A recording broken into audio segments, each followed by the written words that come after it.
The first thing you notice about Arda isn't the sky. It's the sound. Even through the filters of my helmet, I can hear it, a deep, endless murmur, like sand whispering against glass. The dust here moves on its own, alive with static, sweeping in thin currents that shimmer with faint blue light when the twin suns rise. The scientists call it electrostatic particulate suspension.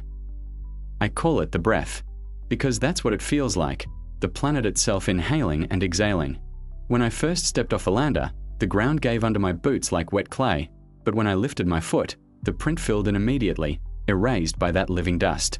It's as if Arda refuses to remember us. That was 4 months ago. Now I'm commander of a dying colony. Colony 7 wasn't supposed to be permanent. Just a forward station, a logistics hub before the main settlement ships arrived. We had 73 people, 6 prefab domes, and an entire valley to ourselves, a vast canyon plain carved by something older than wind. The sky here burns amber during the day and violet at night, with magnetic veils shimmering across the horizon like slow lightning. It's beautiful. It's lethal. The air outside is thin but breathable for short intervals, long enough to step out and feel the alien sun on your skin, if you don't mind your lungs aching afterward. I used to do that sometimes. Not anymore. The storms have been getting worse. I start my morning the same way I always do, alone, in the main control dome. Half our systems are down. The reactor flickers. Communications cut in and out like a dying heartbeat. Every day, it feels like Arda is pushing back a little harder. Commander reigns. The AI chirps through the static. Hydroponic Sector 2 reporting irregular pH variance. Estimated crop loss, 41%. I pinch the bridge of my nose. Add it to the list. Kilo. Would you like to hear the current list? No, I say quietly. Just no. The AI pauses. Understood. Kilo is what's left of our shipboard intelligence, now running the base systems. It's supposed to be neutral, but sometimes I swear it sounds worried. Then again, maybe that's just me projecting. 4 months of dwindling supplies and constant repairs can make anyone paranoid. I open the shutters above the console. The outside world floods in, the valley, stretching endless and silent. The twin suns are low, painting the dust sea in bronze and sapphire hues. Between the dunes, faint shapes move, shadows beneath the surface, shifting, rearranging. At first, we thought it was wind-driven sediment. Then we realized there is no wind that deep. I try not to look at it too long. Commander. A voice calls from the entry hatch. It's Lieutenant Mora, my second in command. She's young, sharp, and perpetually annoyed that I still make her knock before entering. She steps in, brushing dust from her suit. External sensors are still glitching, she says. We are losing signal on grid 4. Could be the relay, I answer. Could be the storm front moving in. Or, she adds, it could be whatever's under the sand. I shoot her a look. She shrugs. Everyone's thinking it, she says. Might as well say it out loud. She's right. Lately, nobody's been sleeping. We've lost 3 drones in the last week, swallowed by the dunes. The radar shows occasional movement, circular patterns, synchronized. Too regular to be geological, too slow to be machines. I walk over to the central holomap. The valley glows in soft gold light, topography scrolling with static interference. No confirmed life forms, I mutter. No organics detected. No oxygen fluctuation beyond baseline. Mora crosses her arms. Still doesn't explain the tunnels. The tunnels appeared last week, about 2 kilometers east of the colony perimeter. Perfectly smooth, cylindrical shafts descending into the crust. No tool marks, no collapse points. Just open mouths yawning in the dust. We sent a probe. It didn't come back. I told command. Or at least, I tried. The last transmission from Earth was over a month ago. Since then, the signal delay has stretched to 14 hours one way. If they responded, we wouldn't hear it for nearly 2 days. So for all practical purposes, we are on our own. I'll take a team to check grid for myself, I tell her. You hold the fort. Mora hesitates. You sure you want to go out there? I need to see it. The rover hums beneath me as I steer across the dunes. The dust glows faintly under the treads, lit by residual charge from the planet's magnetic fields. Above, The sky flickers with auroras that never end, long ribbons of green and violet weaving like breath across glass. I keep my eyes forward. My reflection stares back at me from the HUD, 38 years old, hair unshaven, eyes sunk deep from sleepless nights. Once upon a time, I believed in exploration, in humanity's need to expand. But out here, expansion feels more like infection. Commander reigns. Kilo's voice hums through the rover speakers. Telemetry indicates seismic fluctuation ahead. Magnitude: minor. Pattern resembles rhythmic oscillation. Estimated period: 8 seconds. I slow the rover. Through the dust haze, I see the relay tower, or what's left of it. The top half is gone, sheared clean off. The base still blinks with faint red light, half buried. Around it, the ground ripples like something once moved beneath it. Kilo, I whisper. Record everything. Recording. I step out. The dust wraps around my boots like fog. There's no wind, yet the air hums, like standing near a generator. I crouch, brush the ground. The particles stick to my glove, glowing faintly, pulsing in rhythm with the seismic beat. And then, the beat stops. Silence. UT, impossible silence. The ground trembles once. A hollow, echoing boom rolls under my feet, deep as the ocean. I stumble back, scanning for movement. A crack splits open 10 meters away, dust spilling inward like liquid. Kilo, I've got.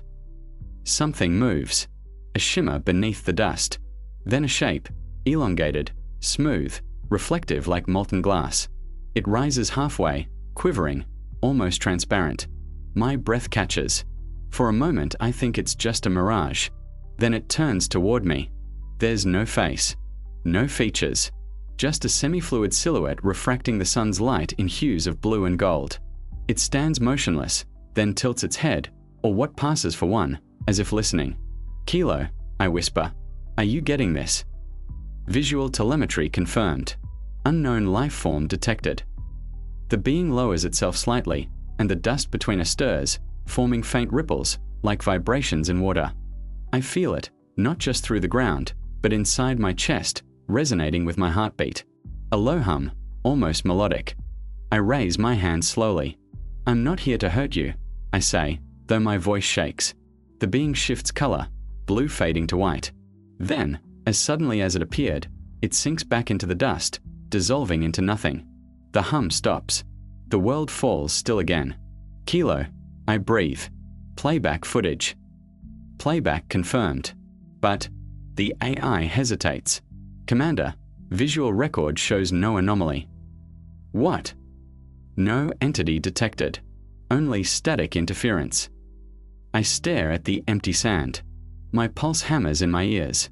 Either Kilo sensors failed, or I've just seen something that doesn't want to be seen. By the time I return to base, the suns are setting, one golden, one crimson, turning the sky into an ocean of fire. The colony domes gleam faintly under the twin glow, tiny bubbles of metal and glass swallowed by an endless valley. Mora meets me at the airlock. You're 2 hours overdue. I had interference. You look pale. Just tired.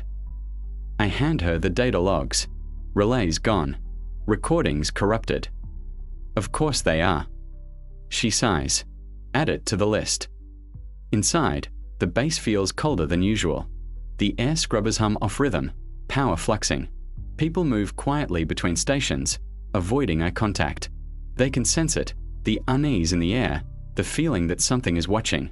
That night, I can't sleep. I sit in the dark of my quarters, staring at the transparent wall where the planet glows beyond. The dust moves in slow waves, forming patterns that almost look intentional, spirals, arcs, lines connecting across the valley, like a signal trying to be heard. Kilo's voice breaks the silence. Commander, seismic data shows continued oscillations in the lower strata. How deep? Approximately 800 meters below surface level. I lean forward. Same pattern. Yes. Rhythmic. Period consistent with previous readings. I hesitate. Could it be biological? Insufficient data. I rub my temples. Of course. Outside, lightning dances soundlessly across the upper atmosphere. The storm fronts here never reach the ground. They float miles above, painting light through the dust. I used to find it beautiful. Now it just feels like a warning. 2 days later, we lose power in Sector 3. Then hydroponics fails completely. Mora organizes repair teams, but morale is crumbling. One of the engineers, Parser, swears he saw shapes moving outside the dome during the blackout. We check the footage. Nothing. Static. At the next briefing, I stand in front of the team, 52 left now, faces hollow from exhaustion. We are stabilizing power, I lie. We just need to hold until command re-establish contact. Someone laughs bitterly. If command still exists. I don't respond. The silence stretches too long. Afterward, Mora corners me. You should tell them the truth, she says quietly. That we are cut off? That we are running out of food and oxygen? That something's down there. I meet her eyes. Until we know what it is, we tell them nothing. Her jaw tightens. You saw it, didn't you? I don't answer. She studies me for a long time, then says, You're starting to sound like them. That night, I take the rover again. Alone. The stars above Arda are unlike any I've seen, dense clusters shimmering through thin clouds of ionized gas. From here, the galaxy looks alive, shifting behind the veil of dust. It makes you feel small. Beautifully, terrifyingly small. I drive east, toward the tunnels. The terrain dips into a shallow basin where the dust glows faintly blue from electrostatic discharge. I stop at the edge of one of the shafts. It's still there, smooth walls descending into blackness. My headlights vanish halfway down. Kilo, I say, drop a flare. The drone releases a plasma torch. It falls silently, illuminating the shaft as it descends. Then I see them. Not one tunnel, hundreds. Interconnected like veins beneath the surface, glowing faintly with the same pulsing rhythm. The flare continues to fall, slower now, as if through liquid. And then, at the edge of the light, something moves. A shape glides across the wall, fluid, luminous, translucent. Dozens of them. They move with eerie coordination, patterns rippling across their forms like communication. Commander, Kilo says softly, energy readings are increasing. Can you identify the source? Negative, but the pattern appears responsive to our transmission signal. Responsive. They're reacting to us. The walls vibrate. The hum returns, louder now, deep enough to make my bones ache. The dust around the rover begins to rise, forming swirling columns that twist toward the sky. Kilo, shut down comms. I shout. Comms offline. The vibration stops. The dust settles. And then, silence. For a long moment, I just sit there, breathing hard. My suit sensors show no anomaly, yet my pulse won't slow. I replay the footage on my display. The tunnels are still there, but the moving shapes? Gone. Erased. Just static. Kilo, I whisper, tell me I'm not losing my mind. The AI pauses. I cannot evaluate human mental state, Commander. Yeah, I mutter, figured as much. I turn the rover around, heading back toward the colony. But before I reach it, I see something that makes my blood run cold. On the ridge above the base, under the flickering aurora, 3 figures stand in the dust, still, shimmering, refracting light just like the being I saw before. They're facing the colony, motionless, as if observing. Kilo, I breathe, record this. Recording. Then, as I blink, they vanish. No movement. Just gone. When I reach the colony perimeter, all systems flicker. The dome's dim. The lights pulse in the same 8-second rhythm as the seismic readings. It's not random. It's communication. I wake to the sound of alarms. Oxygen pressure dropping. Power at 30%. The colony feels colder, like the warmth itself has been drained. People scramble through corridors, shouting. I rush to the main console. Mora's already there. They're inside the tunnels, she says breathlessly. We picked up movement under Sector 2, directly beneath hydroponics. How many? She shakes her head. Dozens. Maybe hundreds. Kilo's voice cuts in. Commander, structural integrity at risk. Recommend immediate evacuation. Evacuate to where? Mora snips. The shuttles are offline. Another tremor hits. Dust falls from the dome ceiling. The ground vibrates with that same rhythmic pulse, not hostile, not violent, just present, like a heartbeat echoing through the earth. I look at Mora. We need to go down there. She stares at me. You can't be serious. They're not attacking. They're trying to communicate. By collapsing our colony. Maybe they're trying to reach us. For a moment, all we hear is the hum, deep, steady, impossibly ancient. Then Mora says quietly, "You're going to get us killed." "Maybe," I answer, "but maybe not."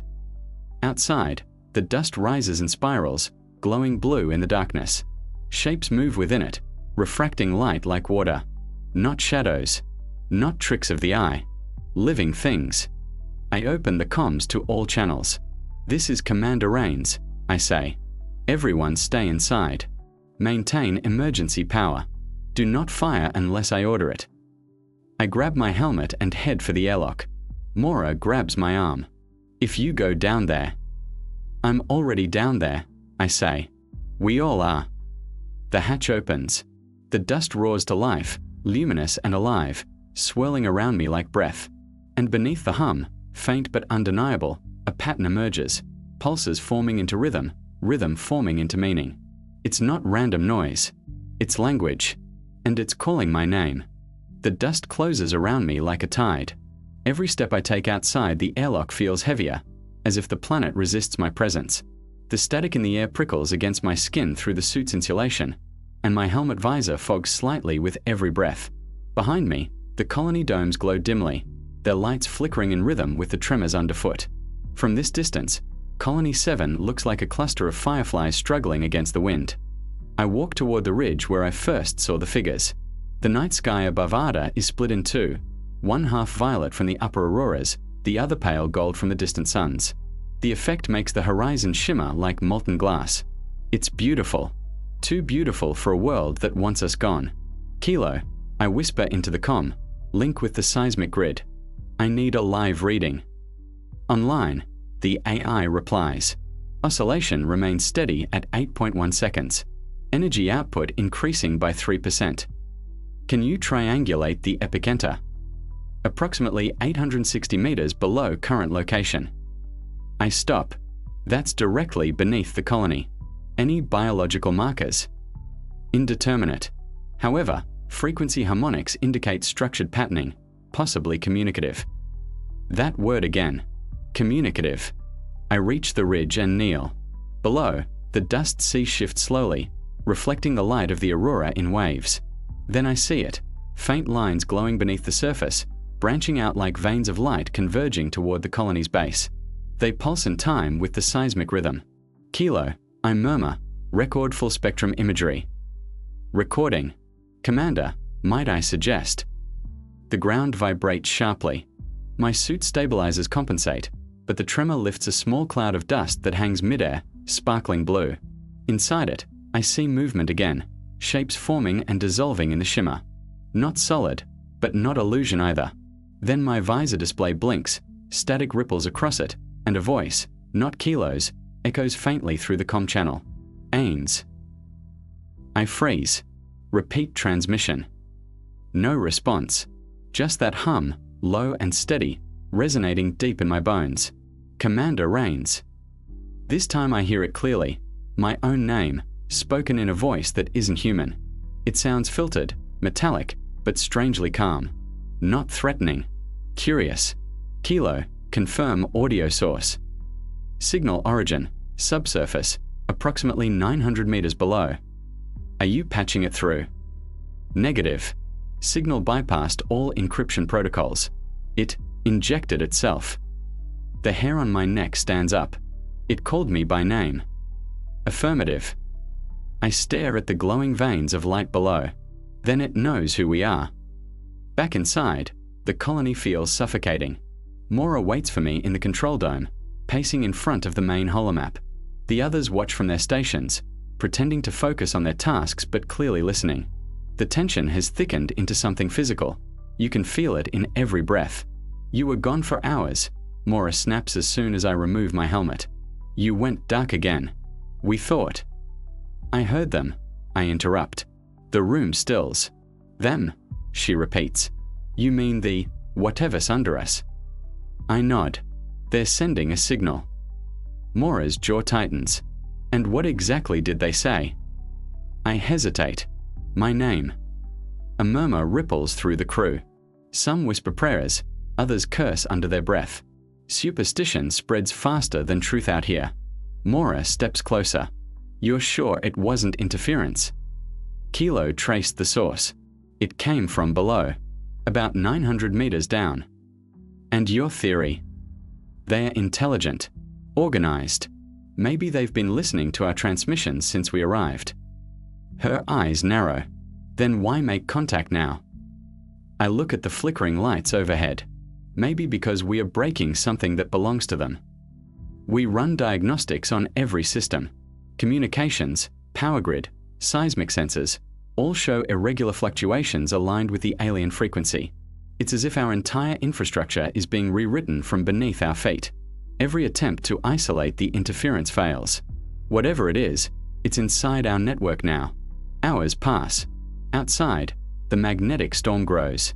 The auroras twist violently across the horizon, painting the valley in shifting colors: green, gold, and violet flames dancing over an ocean of dust. The power grid surges, lights flicker, and the hum deepens, synchronizing with the storm. Then the floor trembles. Not a quake, something smoother, more deliberate. Kilo, I bark. Status. Seismic origin, directly beneath Sector 3. Elevation rising. Rising. Before I can react, a sharp crack echoes through the dome. The floor panels bulge. Everyone leaps back as a column of glowing dust bursts upward, swirling into a vortex that fills the room with blinding light. I shield my face.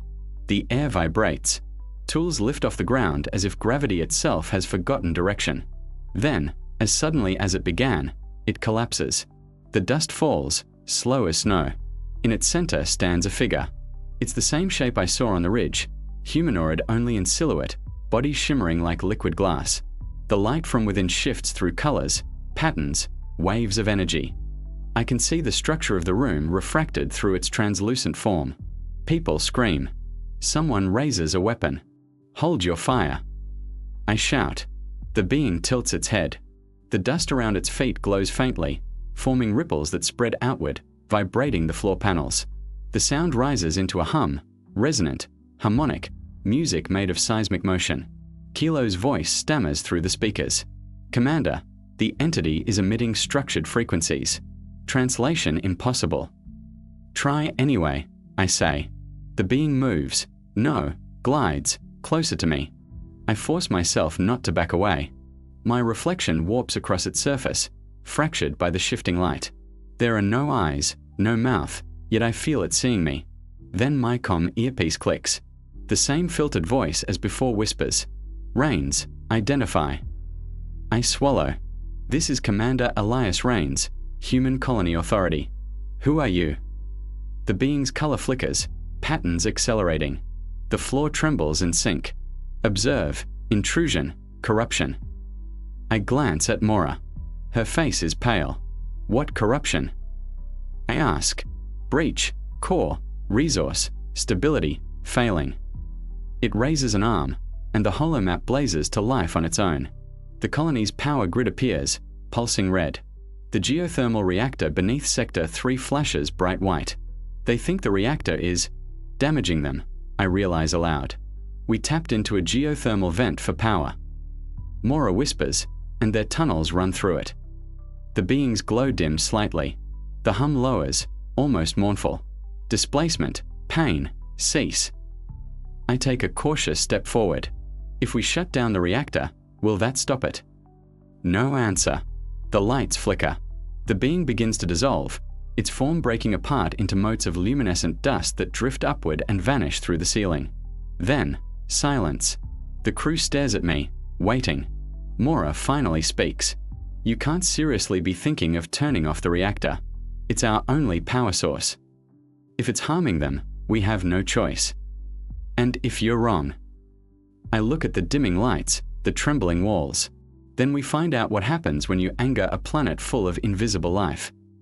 We initiate the shutdown sequence. The The base darkens as power levels drop. Outside, the aurora fades to a soft green shimmer. The hum below quiets, though faint oscillations persist.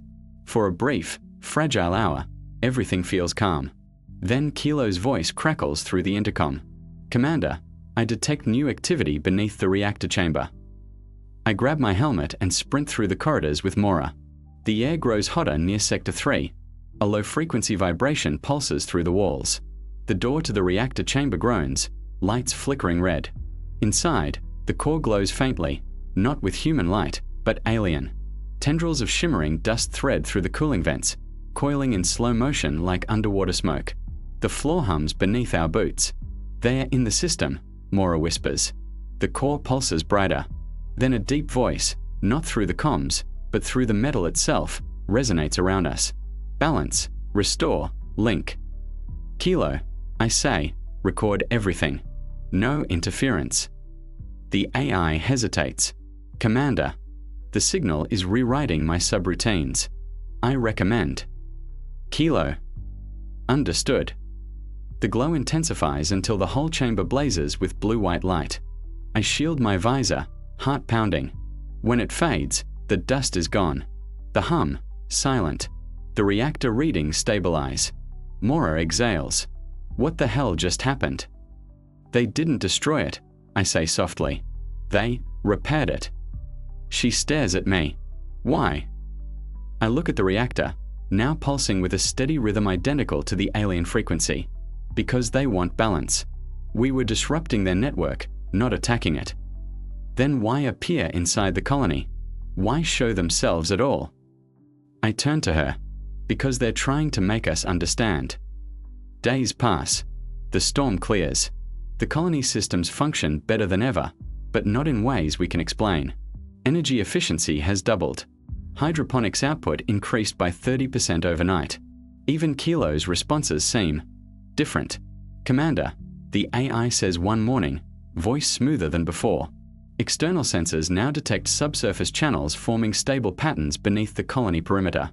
The risk of structural collapse is now negligible." "That's good news," I reply cautiously. "What changed?" "I believe the indigenous network integrated partial control of our power systems." Mora looks up from her console. "Integrated? As in, merged?" "Yes," Kilo answers. "We are now sharing infrastructure." She curses under her breath. "So we are tenants in our own base." I study the holomap.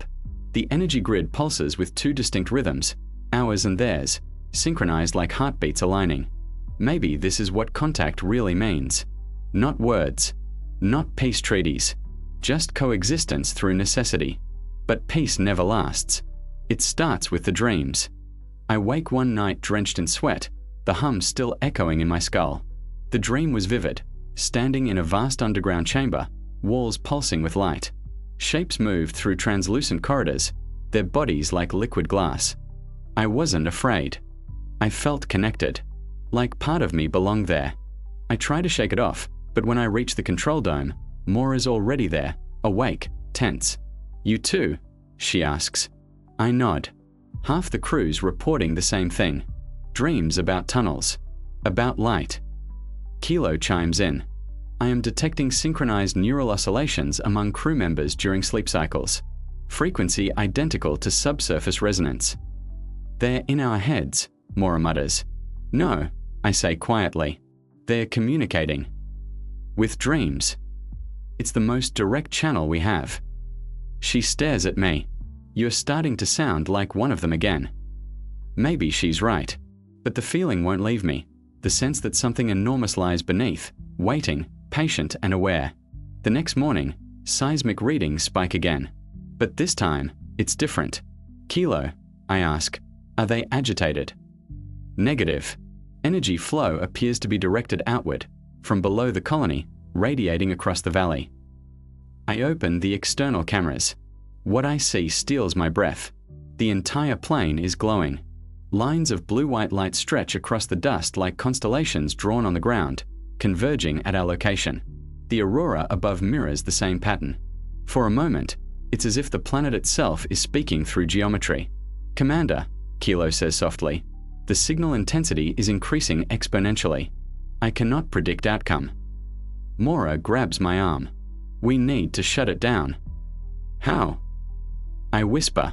We don't even know what it is. The ground trembles, not violently, but rhythmically. A deep, resonant pulse. Then the lights within the colony flicker to match. And for the first time since landing on Arda, I feel it, not through instruments, but through instinct. The rhythm isn't random. It's a message. Kilo, analyze pattern for linguistic structure. Processing hums through the speakers. Result, probabilistic syntax detected. Translation possible with 42% accuracy. Do it. Static fills the air. Then words emerge, broken but unmistakable. Above, below, same, cycle, together. Mora whispers, they're claiming we are the same. Before I can respond, alarms blare. External pressure spikes. Kilo. Subsurface chamber opening directly beneath colony core. The floor shudders. A fissure cracks through the central dome, glowing from within. Crew members scramble for safety. Through the widening split, I glimpse light, soft, fluid, shifting in colors beyond description. Mora grips my arm. We need to seal the colony. But I can't move. The hum fills my chest, my pulse syncing with it. I know this sound. It's been calling since the day we landed. Then, through the fracture, a figure rises, taller than before, composed of thousands of smaller shapes intertwining into a single form. Its presence is overwhelming yet calm, like standing before an ocean that has decided to notice you. The voice fills the dome, not spoken, but resonant within every surface. Union, required, balance, restoration. Mora shouts, Rains, what do they want? I stare at the being, the dust swirling around it in patterns like written language. They want to merge. She steps back. With us. The being extends a limb toward me. The light brightens, bathing the room in gold. My visor reading spike, neural resonance, electromagnetic surge. I feel warmth, clarity, a flood of images not my own. Tunnels stretching into infinity, structures built of light, a civilization not of flesh but of energy, ancient, patient, watching the stars change.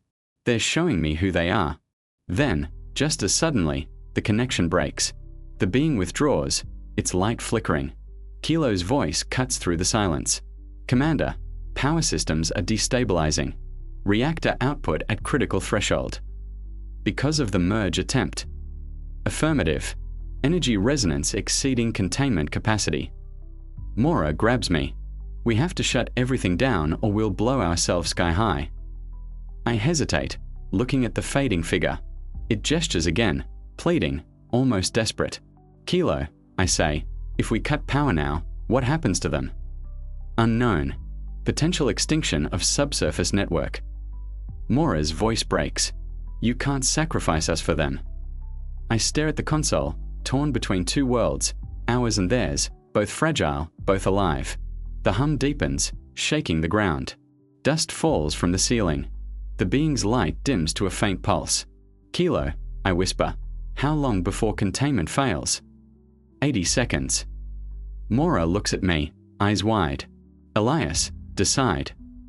I look back at the fissure, at the dying glow beneath the floor.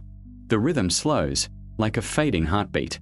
Maybe they're not asking for dominance. Maybe they're asking for survival, the same thing we came here for. I take a breath. Divert power flow to resonance frequency. Match their pattern. Mora shouts, that'll fry every circuit we have. Do it. She hesitates, then slams her hand on the console. The lights flare. The colony shudders. Energy arcs through the floor, through the reactor, through the walls. The hum rises into a crescendo that fills every atom of air.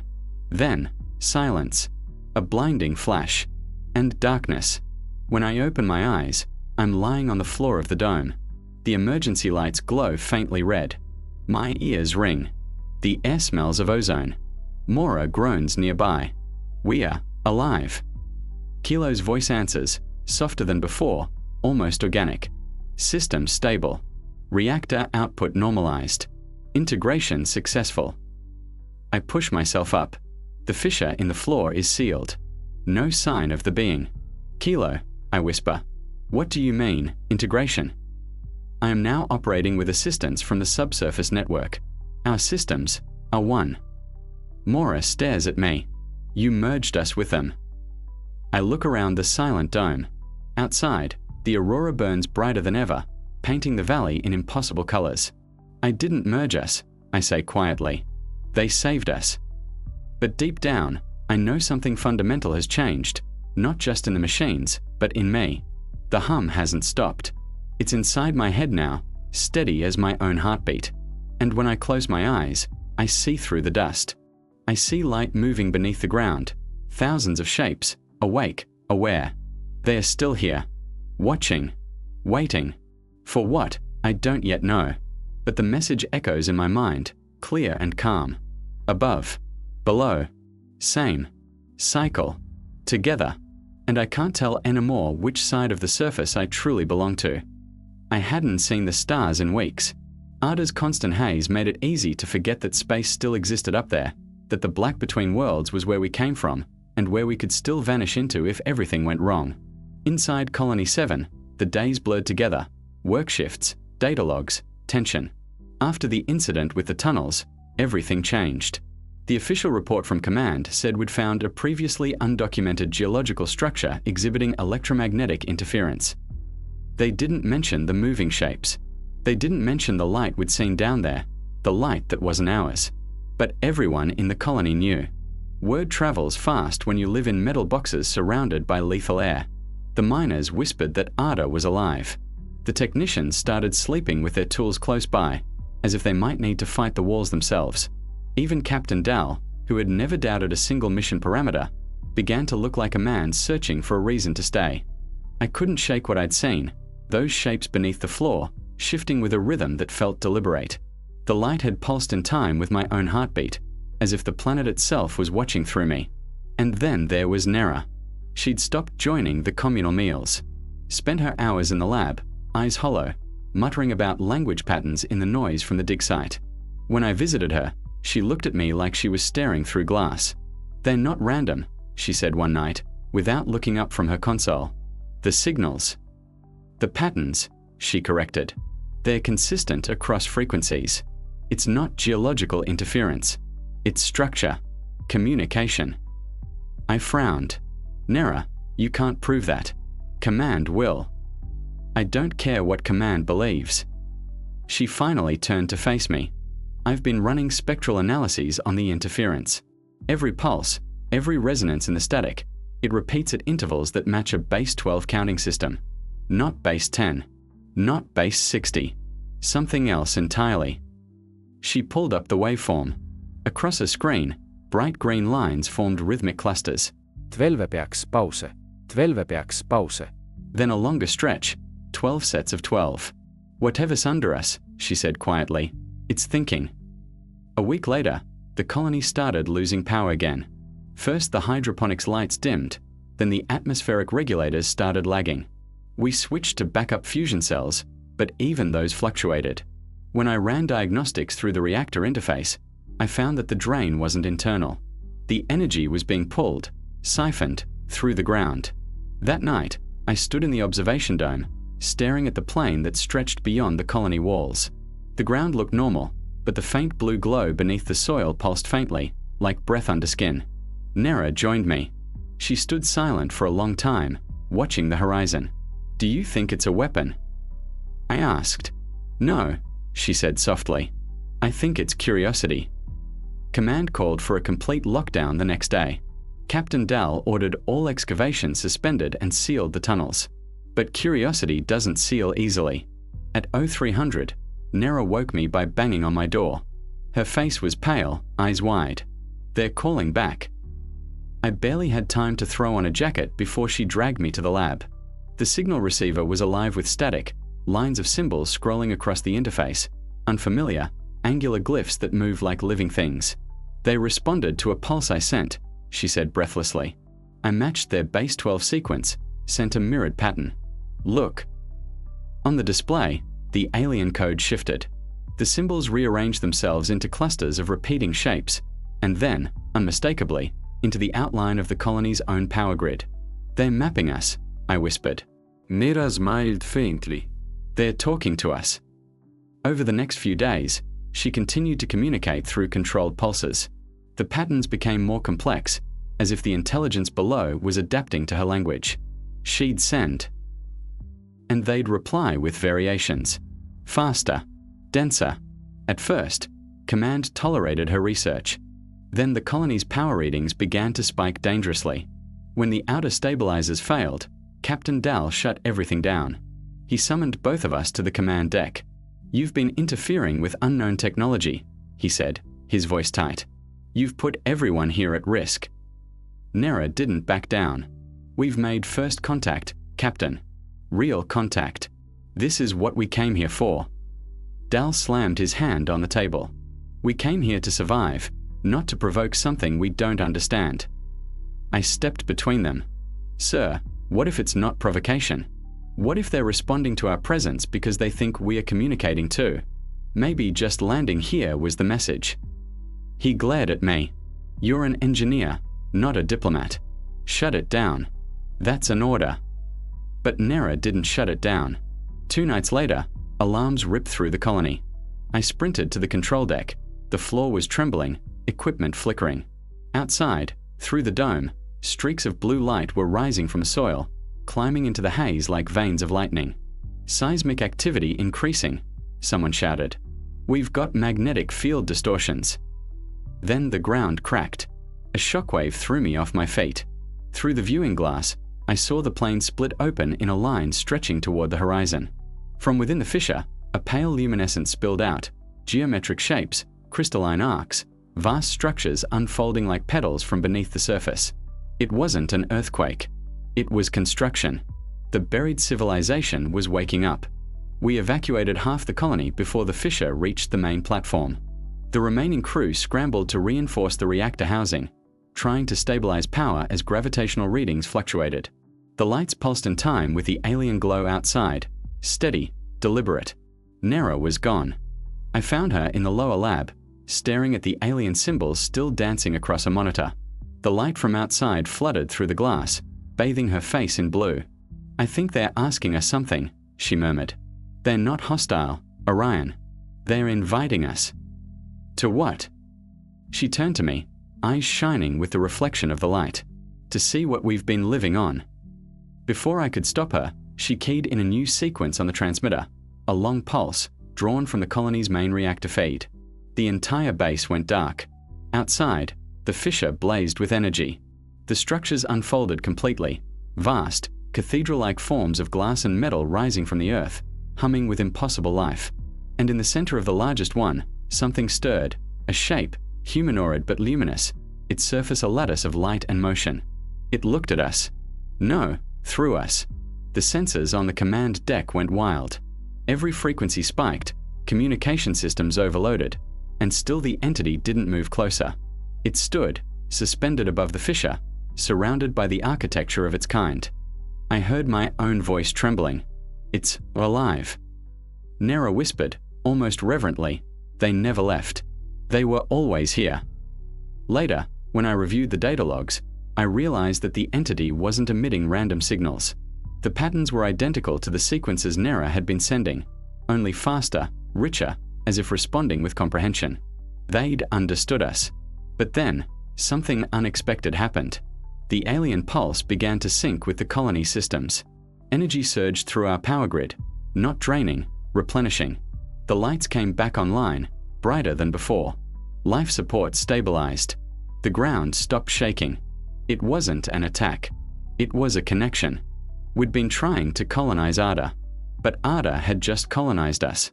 The next morning, Captain Dal ordered a full evacuation to orbit. "This planet is compromised," he said. "We can't risk contamination." But the crew didn't want to leave.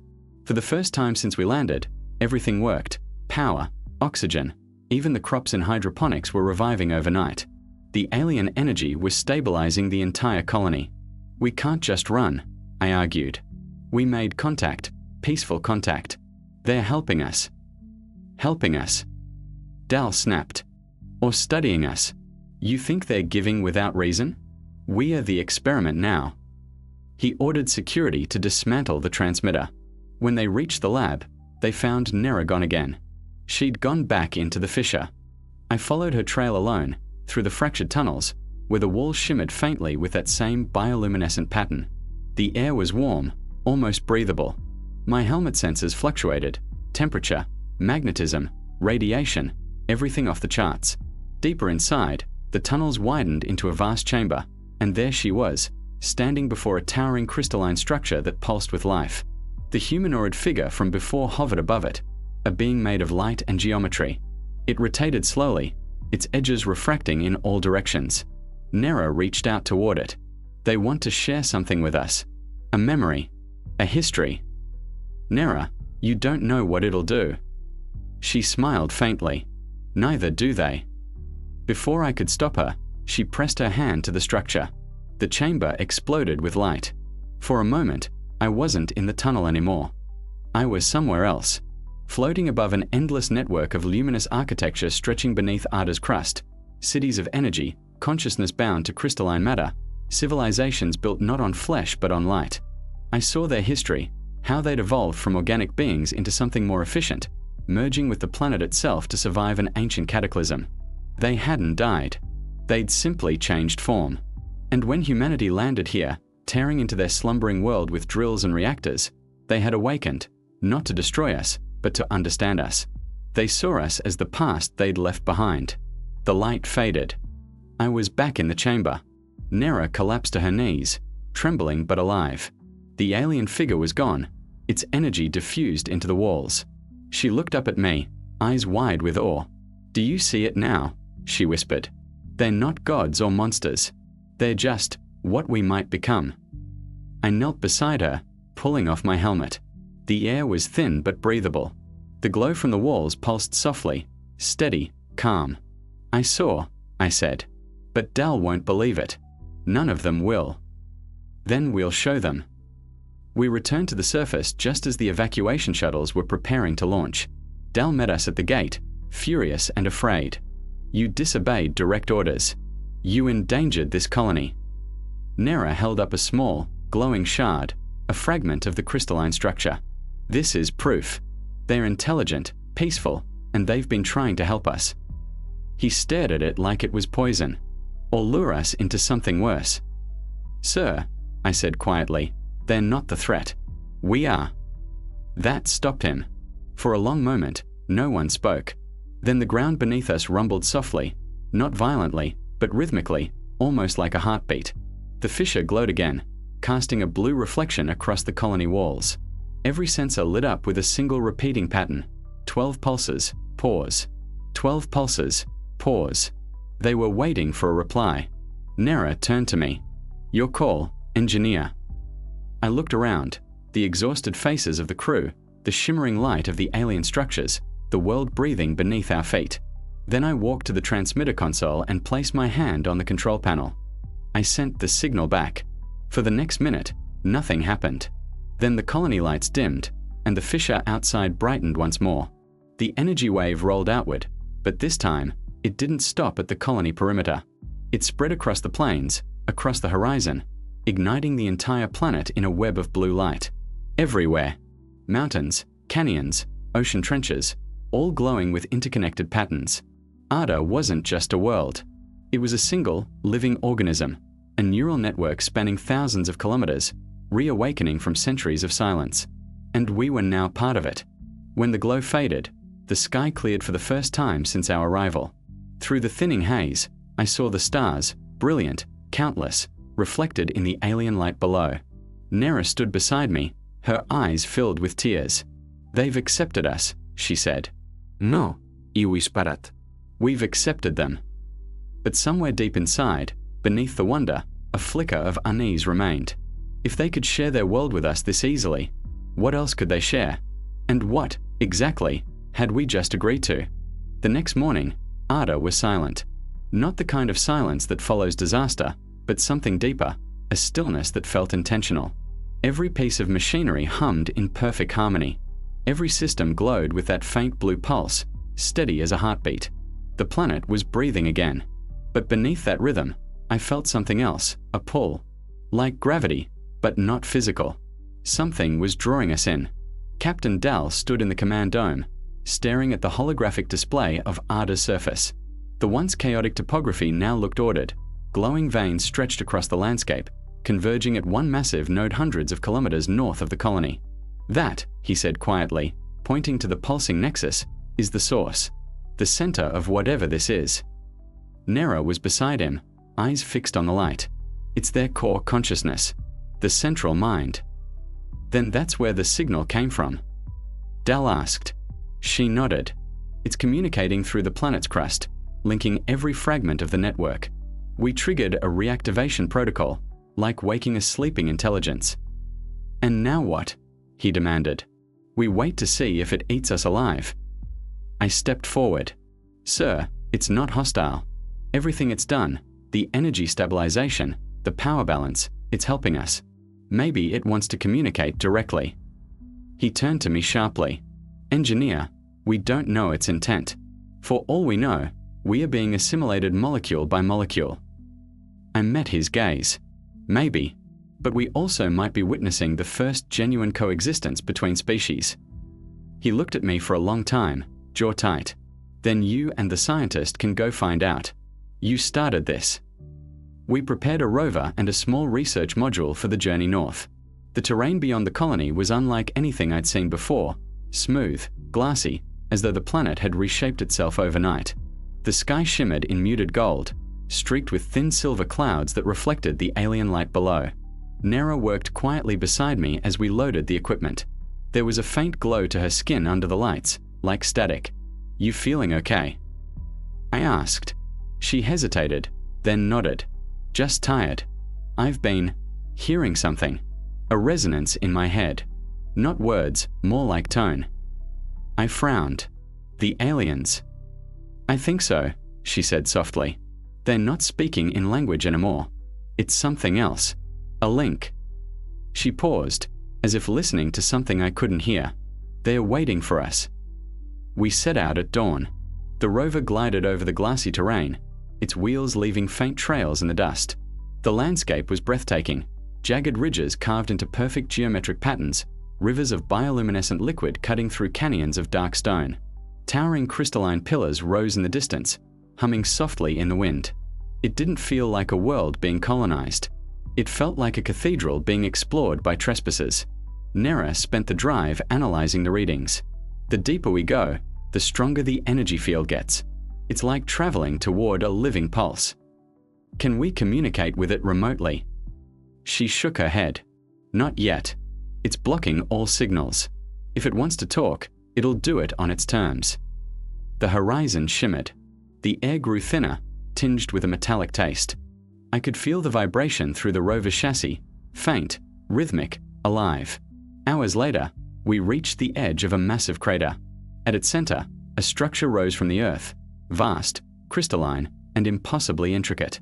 It looked less like something built and more like something grown. That's the core, Nera whispered.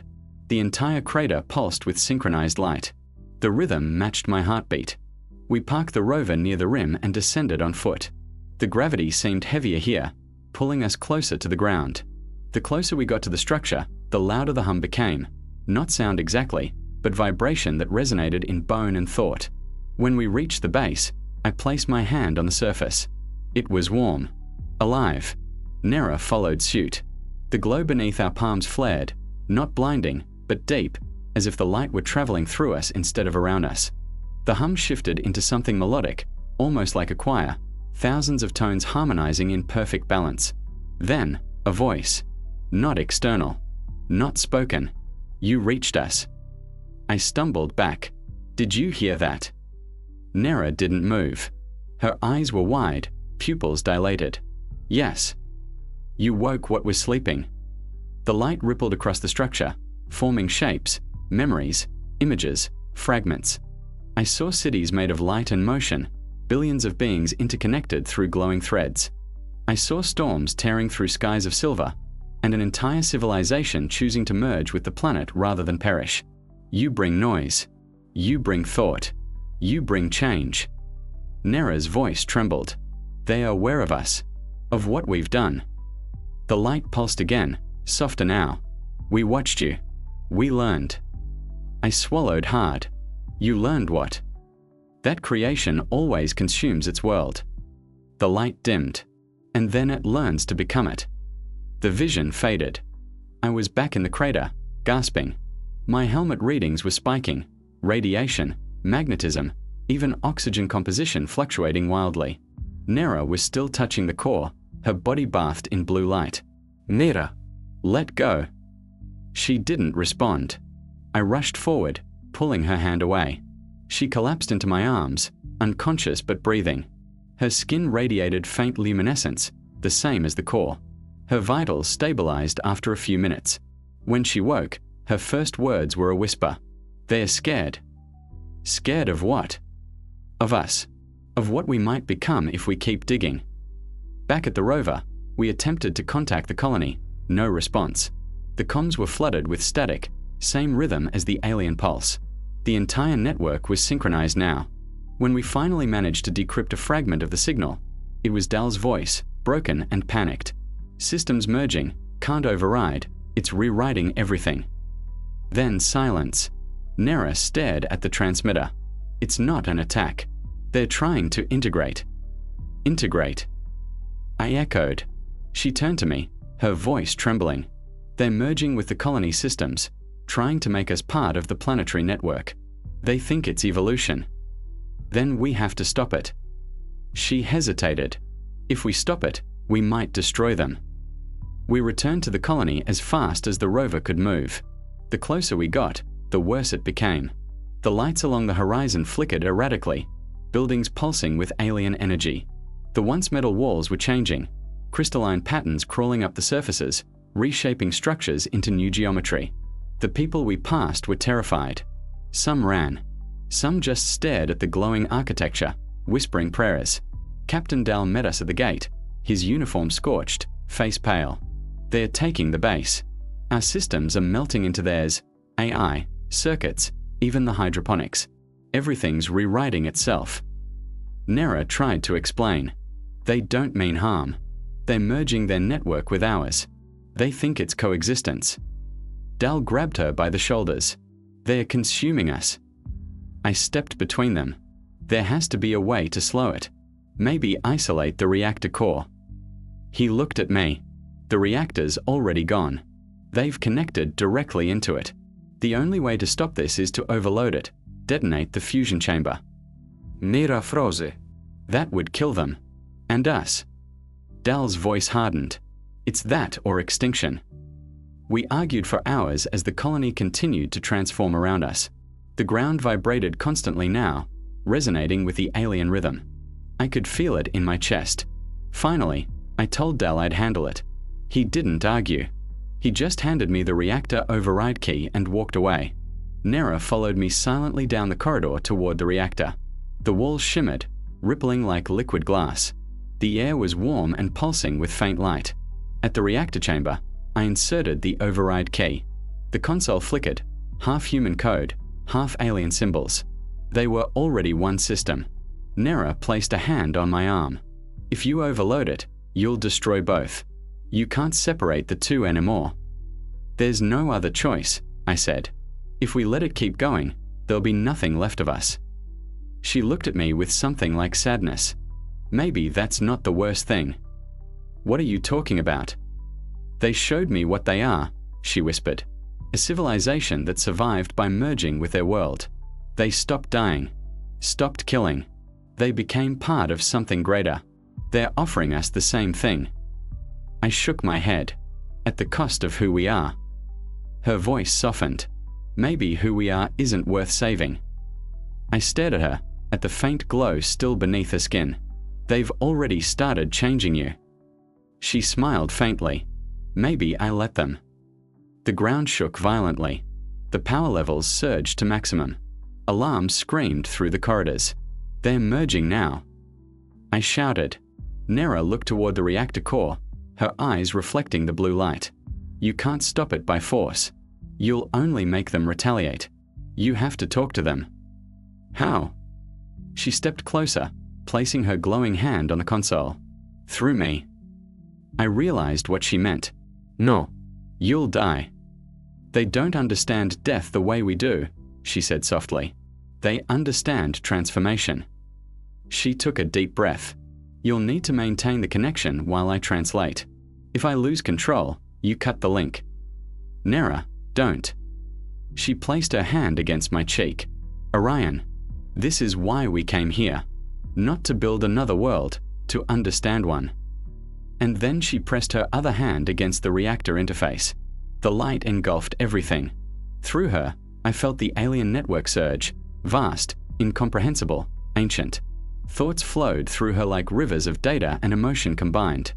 I glimpsed fragments of memory not my own, stars dying, civilizations merging into light, an endless chain of rebirth through connection. She was speaking to them, her mind bridging two species. The colony around us stopped shaking. The energy stabilized. Then her body convulsed. Nera. I grabbed her, trying to pull her away, but her skin burned with energy. She gasped, her voice layered with echoes, hers and another's. They understand now. They see. What do they see? That coexistence isn't one mind. It's two, learning to trust. Her eyes glowed brilliant blue. They're pulling back. The reactor lights dimmed, the alien hum fading to a gentle thrum. The integration stopped, but Nera didn't move. The glow around her began to fade, dissolving into the air like mist. Nera! I shouted again, shaking her. She looked up at me, smiling weakly. You have to finish the message. And then she went still. The light in the reactor core flared once, then receded. The hum ceased. Silence. When I carried her body out of the chamber, the colony was quiet again. The crystalline growths stopped expanding. The power stabilized. Outside, the fissure in the plains pulsed softly, a single rhythm, steady and calm. They'd heard her. They'd understood. And they'd let us live. We buried her near the observation dome, under the clear sky she loved. The planet's glow shimmered faintly across the horizon like morning light. Captain Dell stood beside me, silent. She stopped it, I said. They listened to her. He nodded slowly. Maybe now they'll leave us alone. I looked at the shimmering ground beneath our feet. I don't think they'll ever leave. They're part of this world. And now, so are we. He glanced at me. You mean her? I hesitated. No. All of us. That night, I couldn't sleep. I sat by the window, staring at the plains. The blue light pulsed faintly in the distance. 12 beats, pause. 12 beats, pause. And then, just once, a 13th. My console flickered. A message appeared, faint, fragmented. We learned. We will wait. And beneath it, one more line, one that made my breath catch. She remains. I stepped outside into the cold air, looking toward the horizon where the fissure glowed faintly. The wind carried a soft hum, a tone I recognized, low and beautiful. Nera's tone. She wasn't gone. She was part of Arda now. When the first tremor hit, I thought it was just another storm rolling in. But then the ground pulsed, not cracked, not quaked, pulsed, like something breathing beneath the surface. The soil under my boots moved in waves, dust rippling outward toward the horizon. The power in the comms tower cut out instantly. Every screen in the control room went black except one, the bioscan display. It wasn't showing terrain anymore. It was showing a heartbeat. I ran outside, the thin air of Arda sharp against my face. The colony stretched before me, the domes, the collapsed dig sites, the skeletal remains of the harvest towers. Everything hummed with low-frequency vibration. It wasn't mechanical. It wasn't seismic. It was alive. The network beneath us, the one Nera had discovered, the one that had taken her, was no longer dormant. It was waking. Based to all surviving teams, I shouted into my wrist comm, get to the shuttle hangar. Now. Static replied. No voices. I sprinted through the narrow corridors between habitation domes. The air shimmered. Fine dust lifted, floating like it was in zero gravity. A red glow pulsed beneath the surface, tracing veins through the ground like molten roots. I felt the planet listening, not just to me, but through me. Something spoke without words, a feeling pressed against the back of my skull. You shouldn't have come here. Inside the hangar, 2 engineers were trying to start the auxiliary shuttle. Their hand shook. "It's not responding," one said. "Power draws 0. It's like the batteries are being drained." The floor beneath them split open. A fine fissure, no wider than a hand, snaked across the metal. Through it, I saw the same faint light, bioluminescent, crimson, like blood glowing under skin. "Back!" I shouted. The younger engineer stumbled, his foot caught. I grabbed him, but before I could pull, something rose, a tendril of solidified dust, flexible like muscle, wrapping around his ankle. He screamed. I pulled harder, and his body came free, but his boot stayed behind. It wasn't trying to kill us. It was trying to stop us. The shuttle lights flickered once more. Then, for a second, the control screen came alive, not with flight data, but with language.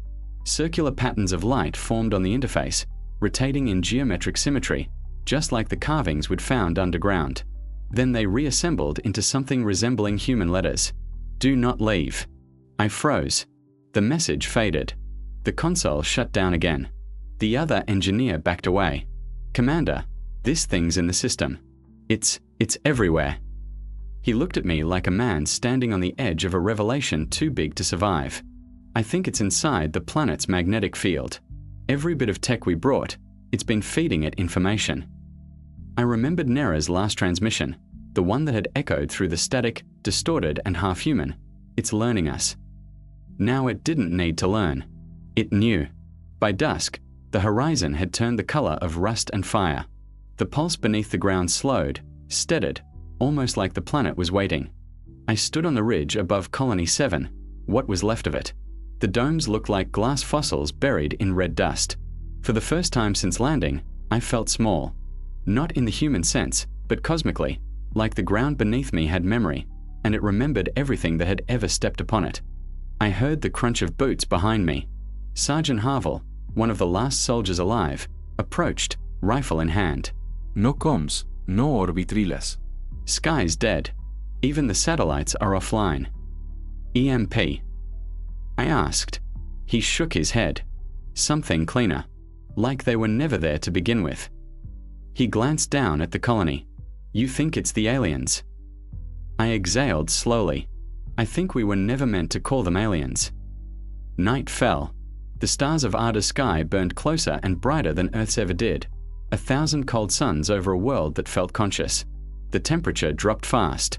I built a temporary beacon fire near the ridge. Old school, analog flames, no tech. Harville sat across from me, silent.